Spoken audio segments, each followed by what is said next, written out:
e Oliver vino rosso da invecchiamento, il PD 2010.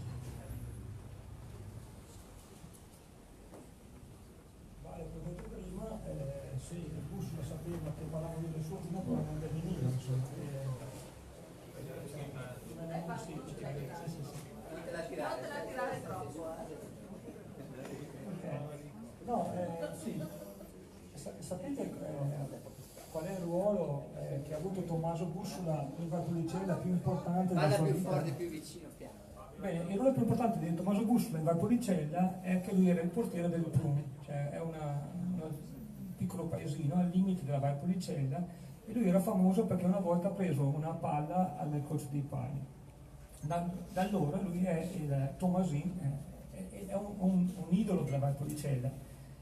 Nessuno sta in Valpolicella, almeno nel territorio, che lui probabilmente è stato il primo al mondo a vincere il massimo del punteggio con un vino dolce rosso. Probabilmente qualcosa, io non mi sono poi così tanto informato perché io speravo fino all'ultimo che venisse, ma ovviamente nel mondo non ci sono molti vini dolci. Lui ha preso un 9800 nel 2003 circa con Robert Parker e lui è terribilmente un reciottologo, cioè lui è un reciottista praticamente e poi anche un ripassista. Personaggio Tommaso molto, permettetemi il termine, molto strano, che lui ha preso l'azienda dallo zio Giuseppe. Lo zio Giuseppe all'inizio faceva il BG, che era il amarone o recioto di Bussola Giuseppe, e poi pian pianino ha fatto il TB, che era l'amarone o il recioto di Tommaso Bussola, che era lui praticamente. Lui ha semplicemente aggiunto un po' più di attenzione e un po' più di legno a quello che già faceva lo zio Giuseppe. Un casino, pardon, vi parlo la parolaccia, portate pazienza, una confusione con le etichette, perché figurate il BG, TB, poi ho aggiunto anche un TB vinto alto, perciò questo non è il top di gamma che ha l'azienda. Perciò questa confusione mi ha creato anche un po' di favore del mercato, perché la gente mi chiedeva ma Fabio, ma che vino fa Bussola, che non capisco una mazza, e praticamente aveva queste varie espressioni. La cosa poi è arrivata praticamente a questa discrepanza che è piacevole della Valpolicella, forte attaccamento al territorio perché loro fanno il loro lavoro, e anche questo spin-off, usato dal termine inglese, perché loro sono passati dal dialetto veronese all'inglese senza passare dall'italiano, perché l'italiano non lo parla nessuno. E questo un po' è l'aspetto che mi rende molto affascinante la Valpolicella, secondo me è forte attaccamento al territorio più che alle premiazioni, perché oggi insomma erano in vendemmia e come diceva il cane stava poco bene e praticamente no, erano un po' presi con un sacco di lavori, perciò mi fa piacere. Un giorno gli ho chiesto, ma hai conosciuto Robert Parker? Non lo so, ma non so se l'ho conosciuto, mi ha detto, perché lui non ha mai avuto modo queste cose.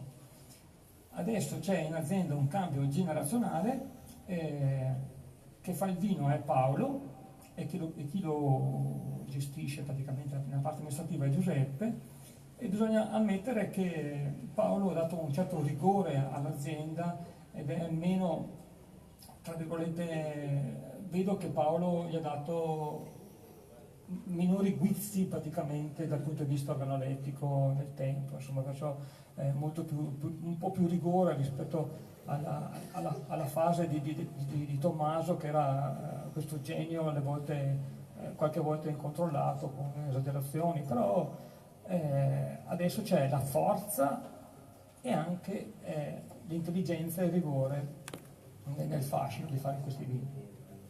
Devo parlare di vino a questo punto? Sì, Se vuoi. se vuoi. IVB.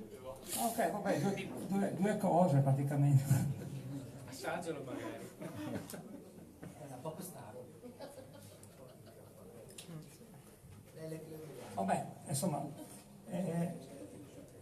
da reciottista praticamente qual è? Questi vini di Tommaso Bussola hanno questo aspetto che si plasmano all'olfatto come se fosse vellutati, sono palpabili già al naso, perché sono molto coccoloni, molto vellutati.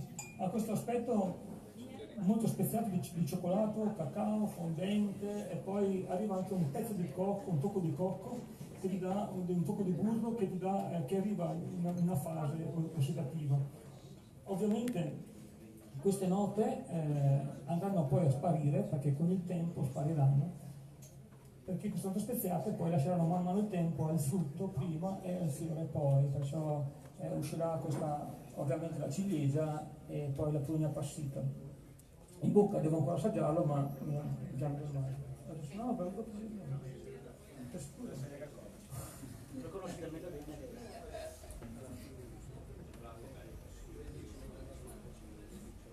in bocca il velluto che sentivo prima il naso, in bocca è decisamente vellutato, lunghissimo, una seta molto importante. L'alcol c'è ovviamente, sapete che la Valpolicella ha legato il residuo zuccherino alla forza alcolica, perciò devo andare per forza a braccetto, perché c'è una forza alcolica importante, con anche una morbidezza altrettanto importante.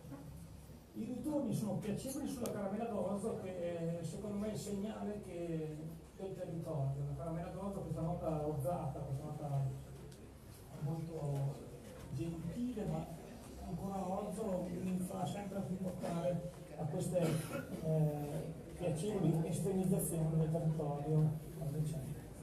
Grande Fabio.